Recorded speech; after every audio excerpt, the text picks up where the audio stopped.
guys, this is the part 3 of making sorry hamper to my husband. അപ്പോൾ guys നമുക്ക് pack ചെയ്താലോ. ഈ സാധനം UAE വരെ എത്താനുള്ളത് കൊണ്ട് ഞാൻ വളരെ സേഫ് ആയിട്ടാണ് പാക്ക് ചെയ്തത്. ഈ ഒരു ഫ്രെയിം ഗ്ലാസിൻ്റെതായതുകൊണ്ട് ഇതിൽ തുടങ്ങിയ ഒരു സേഫ് പാക്കിംഗ് ആയിരുന്നു. പിന്നെ ഞാൻ വിചാരിച്ചു എടുക്കട്ടെ, എല്ലാം വളരെ സേഫായി എടുക്കട്ടെ എന്ന് വിചാരിച്ചിട്ട് എല്ലാത്തിനും നമ്മൾ ബബിൾ റാപ്പ് ചെയ്തിട്ടുണ്ട് കേട്ടോ. കൊടുക്കുന്ന ഹാമ്പറിൻ്റെ ബോക്സിൽ നല്ല രീതിക്ക് ഡെക്കറേറ്റ് ചെയ്ത് ഫ്ലവേഴ്സൊക്കെ വെച്ചിട്ട് കൊടുക്കണം എന്നായിരുന്നു ഞാൻ വിചാരിച്ചതെങ്കിലും അത് നടന്നില്ല.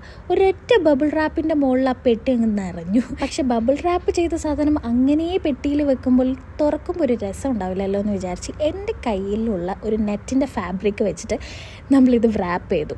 ചെറിയ രീതിക്ക് ടൈ ഒക്കെ ചെയ്തിട്ട് കാണാൻ ഇച്ചിരി മുഞ്ചെങ്കിലും ഉണ്ടാവട്ടെ എന്ന് വിചാരിച്ച് ചെയ്തതാണ് കേട്ടോ. പക്ഷെ സംഭവം കൊള്ളായിരുന്നു കേട്ടോ. ഇങ്ങനെയൊക്കെ ടൈ ചെയ്ത് വന്നപ്പോഴേക്കും സാധനം കാണാൻ മുഞ്ചൊക്കെ ഉണ്ടായിരുന്നു. ബോക്സിലേക്ക് അങ്ങോട്ട് വെച്ചപ്പോൾ പ്രൈവറ്റ് ബസ്സിൽ തിക്കി പോകുന്നതാണ് എനിക്ക് ഓർമ്മ വന്നത്. എങ്ങനെക്കോ പാവങ്ങൾ കഷ്ടപ്പെട്ട് അതിൻ്റെ ഉള്ളിലിരുന്നു എന്ന് വേണമെങ്കിൽ പറയാം. എൻ്റെ ഉദ്ദേശശുദ്ധി എന്താണെന്ന് കാണിക്കണമല്ലോ, അതിന് ചെറിയ രീതിയിലൊരു നോട്ടും കൂടി വെച്ച് കൊടുത്തിട്ടുണ്ട്. എന്തായാലും ഇതാണ് നമ്മുടെ ഫൈനൽ ലുക്ക് വരുന്നത് കേട്ടോ.